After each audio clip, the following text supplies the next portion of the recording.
Semangat pagi, saya Kristinanda BR Depari. Kali ini akan membagikan video pemaparan materi mengenai ekonomi moneter dan ruang lingkupnya yaitu uang, lembaga penerbitan uang, pembayaran serta sistem moneter internasional, dan inflasi. Baiklah, langsung saja masuk pada pembahasan yaitu pengertian ekonomi moneter, yang dimana merupakan ilmu ekonomi yang mempelajari sifat, fungsi, dan pengaruh uang terhadap aktivitas ekonomi.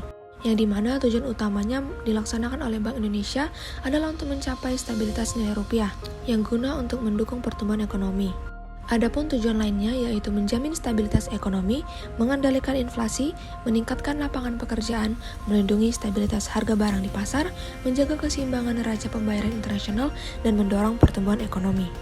Kebijakan moneter melibatkan pengendalian besaran moneter seperti uang beredar untuk mencapai perkembangan kegiatan ekonomi, di mana memperhatikan siklus ekonomi, sifat ekonomi suatu negara, dan faktor ekonomi fundamental lainnya.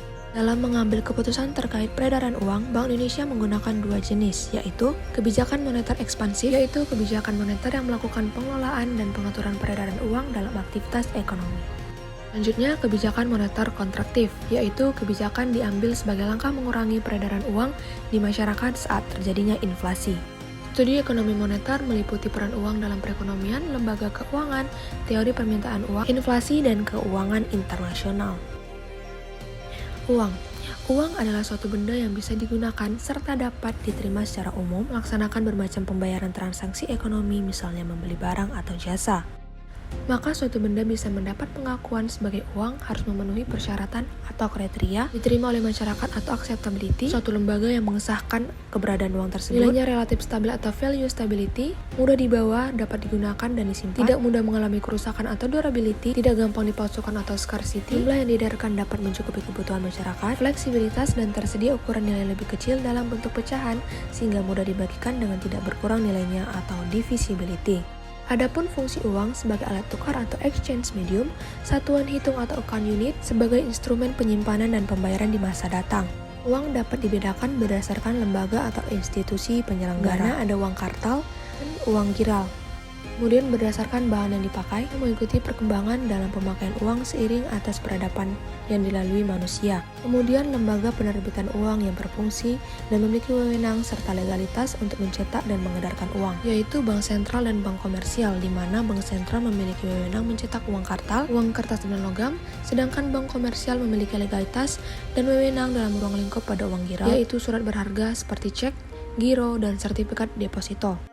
Jumlah uang dan kredit terhadap kegiatan ekonomi dapat berpengaruh pada tingkat pertumbuhan ekonomi, tingkat suku bunga, daya beli masyarakat, dan harga pasar. Kemudian pembayaran serta sistem moneter internasional merupakan kerangka kerja internasional saat dilakukan pembayaran internasional, pergerakan modal, dan nilai tukar antar mata uang dilakukan. Pembahasan yang terakhir adalah inflasi. Inflasi dapat diukur dalam lingkup yang luas berdasarkan kenaikan biaya hidup di suatu negara. Dalam lingkup yang kecil diukur berdasarkan suatu kelompok komoditas. Angka indeks sering digunakan sebagai indikator inflasi yang terjadi dari waktu ke waktu, yaitu indeks harga produsen, indeks harga perdagangan besar, dan indeks harga konsumen. Dua indikator inflasi lainnya yaitu produk domestik bruto deflator dan indeks harga aset. Produk domestik bruto deflator dilakukan dengan mengukur perubahan harga dalam perekonomian secara keseluruhan, dan indeks harga aset dilakukan dengan cara memperhatikan perilaku pergerakan dari harga aset secara keseluruhan. Hasil lebih akurat dalam perhitungan angka indeks biasanya dilakukan secara periodik. Angka indeks yang terbentuk dapat dihitung laju inflasinya. Inflasi dapat memberikan dampak dari inflasi yang rendah, pastikan negara dapat mengelola perekonomiannya secara baik. Ini dikarenakan inflasi yang terjadi sangat erat hubungannya dengan kesejahteraan masyarakat. Inflasi mempengaruhi daya belinya. Untuk itu, pemerintah senantiasa selalu berupaya membuat kebijakan yang dapat menekan laju inflasi. Namun agar inflasi tidak berdampak buruk pada perekonomian, terdapat nilai batasan yang dapat ditolerir. Tinggi dan tidak stabil secara umum akan berdampak pada penurunan daya beli, kondisi ketidakpastian, dan berkurangnya daya saing produk nasional. Inflasi juga dapat mengakibatkan peningkatan biaya pada perekonomian. Baiklah, itu tadi penyampaian singkat mengenai pemaparan materi ekonomi moneter beserta ruang lingkupnya. Saya harap video yang saya bagikan dapat menambah wawasan teman-teman sekalian.